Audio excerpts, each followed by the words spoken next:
All right, this is a video that's going to get me in trouble again. A few days ago, I did a video about the refugee status, the new program being opened up to white South Africans or Afrikaners, and I had some thoughts about it because and this is where the stem of my issue is. I'm not saying that we shouldn't accept these people. I'm not saying that I think we should deport these people or ignore these people. I am just very frustrated about this because all of a sudden we have a bunch of MAGA people in my comment section all of a sudden just pro-immigration or experts on South African politics. And I even have a bunch of white South Africans in my comment section now saying, oh, no, you don't understand. Like, okay, spare me.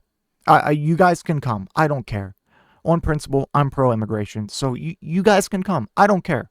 Now, do I think a lot of the reasons are bullshit when you compare them to other countries where we're denying programs for now and withdrawing programs, and not only withdrawing programs, but sending these people back to these countries?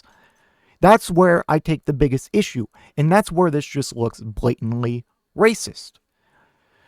Trump just ended a program for Afghans, and if you didn't know, and he's like, it's a safe country now, it's good, and of course, Republican hogs in my comment section are like, what's the problem with Afghanistan? It's safe now. No, you idiot.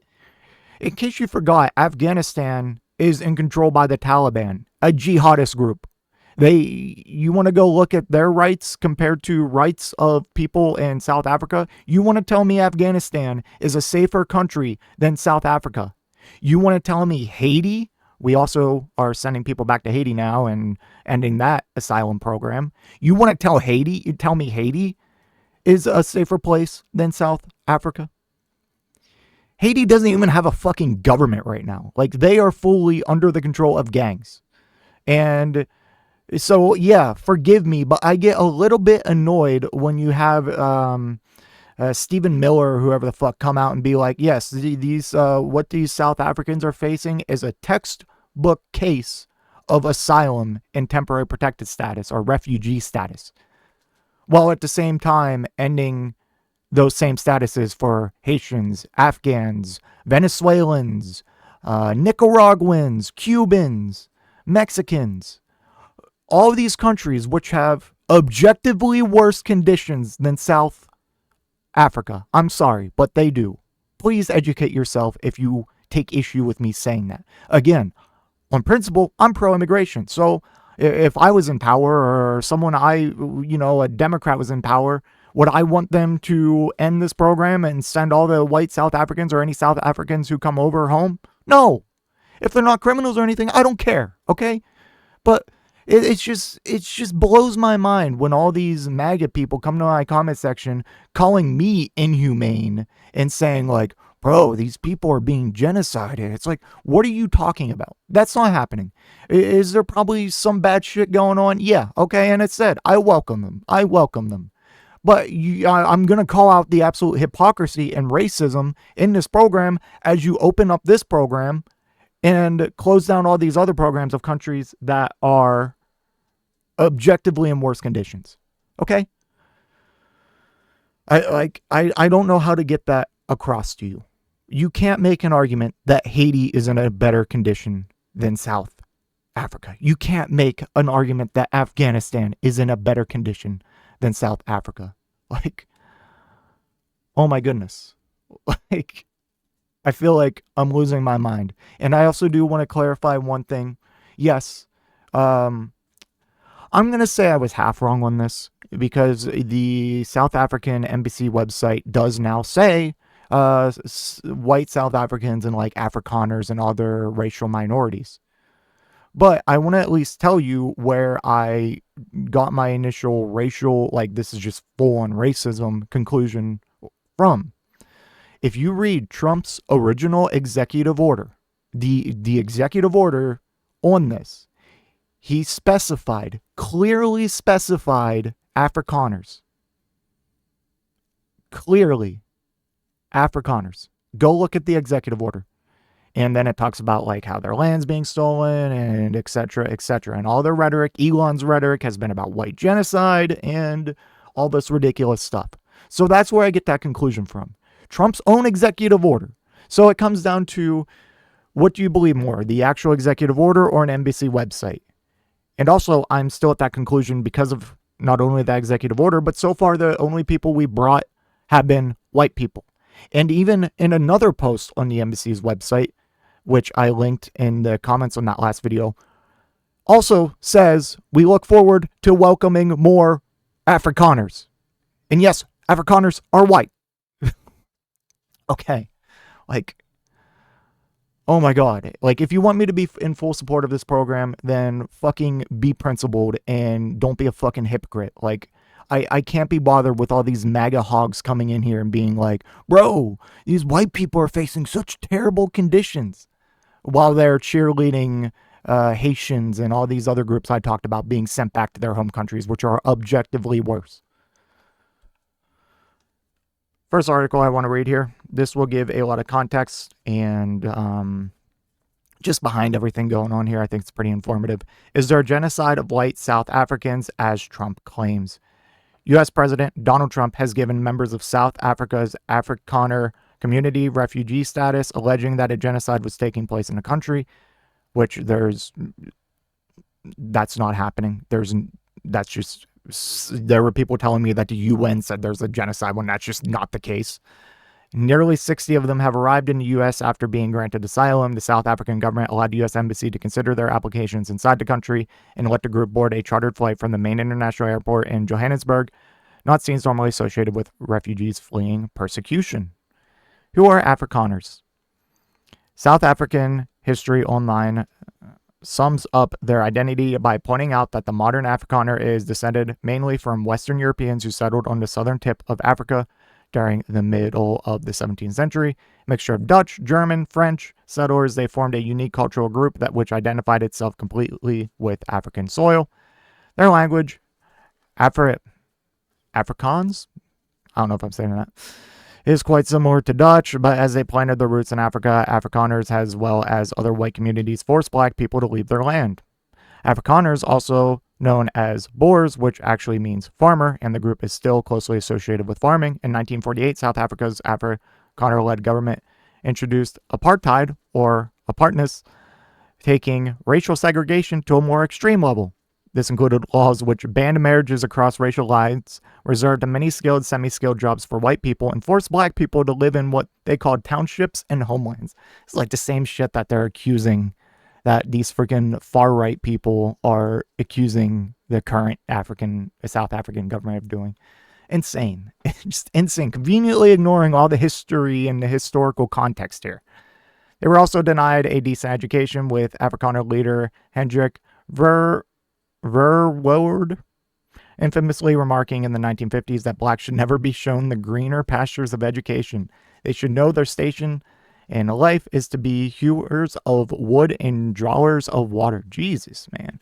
Afrikaner dominance of South Africa ended in 1994 when black people were allowed to vote in the first time in nationwide election, bringing Nelson Mandela and the African National Congress to power. Afrikaners currently number more than 2.5 million out of a population of more than 60 million, about 4%. None of South Africa's political parties, including those that represent Afrikaners and the white community in general, have claimed that there is a genocide in South Africa. But such claims have been circulating among right-wing groups for many years, and Trump also referred to a genocide during his first term. Claims stem from attacks on white farmers, misleading information circulated online. In February, a South African judge dismissed the idea of a genocide as clearly imagined and not real when ruling in an inheritance case involving a wealthy benefactor's donation to white supremacist group Bora Legion. And by the way, if you don't want to believe the South African judge, sure, fine. Go look at independent rulings and independent groups and their thoughts on this. There are no genocide. South Africa does not release crime figures based on race, but the latest figure revealed that 6,900 people were murdered in the country between October and December 2024. Of those, 12 were killed in farm attacks. Of the 12, one was a farmer, while 5 were farm dwellers and 4 were employees who are likely to have been black. What have Trump and Musk said? Defending his decision to give Afrikaners refugee status, Trump said that a genocide was taking place in South Africa. White farmers were being brutally killed and their lands is being confiscated. Trump said that he was not sure how he could attend the G20 summit of world leaders due to due to be held in South Africa later this year in such environment. Oh my God. I don't know how we can go unless the situation is taken care of. South African President Cyril Ramaphosa has said it was completely false to claim that people of a certain race or culture are being targeted for persecution. Referring to the first group who moved to the U.S., they are leaving because they don't want to embrace the changes that are taking place in the country and our constitution. The government denies that land is being confiscated from farmers, saying that a bill Ramaphosa signed into law in January was aimed at addressing the land dispossession that black people faced during the white minority rule. And history is all the context here. Like, it's all like there was actually a genocide against black people not too long ago, like an actual one. But the law has been condemned by the Democratic Alliance, Ramaphosa's main coalition partner in government. The DA say it will challenge the law in South Africa's highest court as it threatens property rights. Trump's close advisor, Elon Musk, who was born in South Africa, has referred to the country's racist ownership laws, alleging that his satellite internet service provider, Starlink, was not allowed to operate in South Africa simply because I'm not black. Oh my God, dude. I hate white people. Oh, God. To operate in South Africa, Starlink needs to obtain network and service license, which both require 30% ownership by historically disadvantaged groups. This mainly refers to South Africa's majority black population, which was shut out of the economy during the racist system of apartheid. The Independent Communications Authority of South Africa, a regulatory body in the telecommunications and broadcasting sectors, told BBC that Starlink had never submitted an application for a license. Musk also accused the Economic Freedom Fighters, the fourth largest party in South Africa, of actively promoting a genocide through a song it sings to its rallies. Why does a political party sing about shooting boars? EFF leader Julius Malema's trademark song is Shoot the Boar, Shoot the Farmer, which he sings at political rallies. Afrikaner lobby groups have tried to get the song banned, saying it was highly inflammatory and amounted to hate speech. However, South Africa's Supreme Court of Appeal has ruled that Malema is within his rights to sing the lyrics, first popularized during the anti-apartheid struggle at political rallies. Court ruled that a reasonably well-informed person would understand that the protest songs are sung even by politicians. The words are not meant to be understood literally, nor is the gesture shooting to be understood as a call to arms to violence.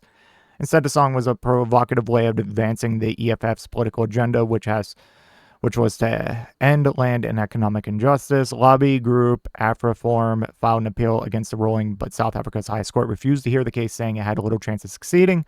2023, South Africa's former president Thabo Mbeki urged Malema to stop singing the song, saying it was no longer politically relevant as the anti-apartheid struggle was over. The ANC says it no longer sings it, but it cannot prescribe to other political parties what must be sung.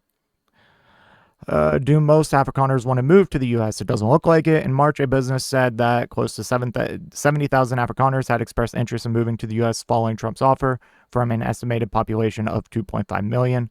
On Monday, the U.S. Embassy in South Africa released a statement clarifying the criteria for resettlement, saying it covered people from any racial minority, not just the Afrikaners, who could cite an incident of past persecution or fear persecution in the future. South Africa's most recent census, done in 2022, shows that coloreds, an officially used term meaning people of mixed racial origin, are the largest minority, making up 8% of the population. They are followed by white people, including Afrikaners at 7% and Asians at 3%.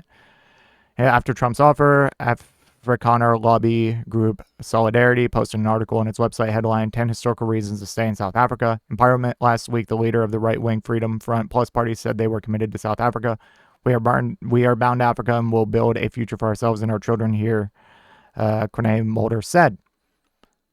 So, okay, that gives context there. Then we'll read this story from a Afrikaner who said, I didn't come here for fun. And he defends his refugee status in the U.S.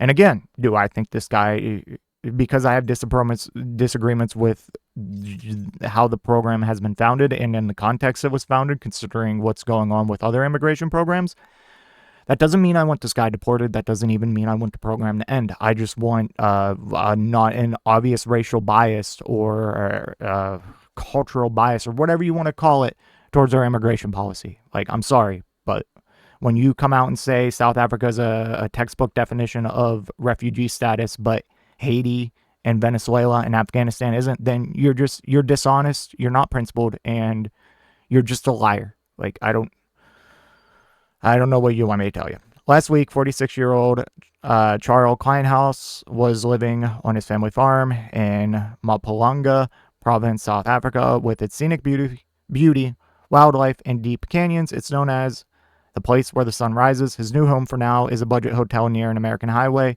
He and dozens of other South Africans were moved to the U.S. under President Donald Trump's controversial policy to protect them from the discrimination he alleges they are facing, an accusation that South Africa rejects. Mr. Kleinhaus defends U.S. President, telling the BBC he left his homeland after receiving death threats and WhatsApp messages. I had to leave a 5-bedroom house, which I will lose now, Mr. Kleinhaus tells the BBC, adding that he also left behind his car, his dogs, and even his mother. I didn't come here for fun, he adds. Left your fucking mother? Jesus Christ, dude. Okay. All right, let's relax a little bit here. Like, the contrast in homes couldn't be more stark, but for Mr. Kleinhaus' situation, Buffalo, New York is already a better one. My children are safe, says Mr. Kleinhaus, whose wife died in a road accident in 2006. Yeah, man, Buffalo, New York, the beacon of safety. Like, oh, God. Like, America, by all statistics compared to other developed countries, like, we aren't the safest, all right? I'm not saying that we aren't safer than South Africa. We absolutely are, but like, come on, buddy. Like, I'd be more worried about my children in America than like any other developed country in the world at this point. In February, Trump signed an executive order granting refugee status to Afrikaners, such as Mr. Kleinhaus, who's he said was being persecuted. Mr. Kleinhaus is one of the group of 59 who arrived on Tuesday at Dulles Airport near Washington, D.C. after Trump administration fast-tracked their applications. He admitted he was surprised at how quickly he got to the U.S. and that he is grateful to Trump. I felt finally somebody in the world is seeing what's going on, he says. As he and his family arrived with others at the airport, they were greeted with red, white, and blue balloons. He described the pomp and ceremony as overwhelming. Yeah, because they're using you as a fucking prop. That's why they gave you American flags and shit. Like, oh, God. It's just sick what the Republican Party does to people. Like, doing all this for them while being anti-immigration in every other sense. And what they did with that black kid who had, like, brain cancer, how they gave him, like, honorary Secret Service status and paraded him around Congress, grandstanding that we didn't clap for him when, meanwhile, the Republican Party and Trump are cutting cancer research and a lot of health programs, that help people who could have cancer. Like, insane. It's crazy. And the same with the mother of that one woman who was murdered by an illegal immigrant. Like, they parade her around and being like, look how awful and look how much we care. We need to get rid of all of the immigrants, all of them, except for South Africans. Afrikaners, mainly. January, South African President Cyril Ramaphosa signed a controversial law allowing the government to seize privately owned land without compensation in certain circumstances when it is deemed equitable and in public interest. The South African government says no land has yet been seized, but Mr. Kleinhaus says once there's a government claim on your land, as he says is the case with his, it becomes impossible to function. Your land becomes worthless. The land expropriation has gone too far, he says. People are scared of that. Other Afrikaners who criticize us live in a bubble. Some fellow Afrikaners have described Mr. Kleinhaus and the group as opportunist, and being a victim of crime is not equivalent to the type of persecution that deserves refugee status. Mr. Kleinhaus acknowledges that the murder rate of farmers is low in South Africa, but he says he does not want to be a victim. There are people in my area who were shot and killed, he says. He says he receives threats from members of the local community. I'd regularly get messages on WhatsApp saying, we'll get rid of you. You're on my land. Mr. Kleinhaus says he received one message before he left for the U.S., which read, we are coming for you. You better be awake. He also says his farming machinery was damaged and the local police failed to act on his reports. Ramaphosa also called a group who traveled to the U.S. cowards, saying they do not want to address the inequities of the apartheid era. Jesus. Oh, right. Do I agree with that statement? Do I even agree with a lot of these laws? No. Well, let me be clear about that. As South Africans, we are resilient. He said earlier this week, we don't run away from our problems. We must stay here and solve our problems. What makes the resettlement of the Afrikaners to the U.S. particularly controversial is the other refugees have been banned, including Afghans who earlier this week had temporary protected status removed. Yeah, and what I've been railing about, the hypocrisy in all of this. The Department of Homeland Security said that the move was justified because the security and economic situation in Afghanistan had improved despite criticism from lawmakers and rights groups. Yeah, Afghanistan is such a safe place now. Let's just ignore the Taliban who are in control and that, like, you know, if you go out without your burqa as a woman, you're going to get fucking beheaded. Oh, it's safe, secure now. They're looking better. But these South Africans, holy shit, man, they are being genocided. I can't take these people seriously. God. Let me know what you think in the comment section down below, and I will see you in the next one. If you made it to this point in the video, I just want to give a special thank you. If you enjoyed it, please hit that like button down below, and if you really enjoyed it, maybe consider hitting that subscribe button while you're down there. I want to hear your thoughts in the comment section. I will try to reply to any and all comments that I can. Until next time, watch that video on screen.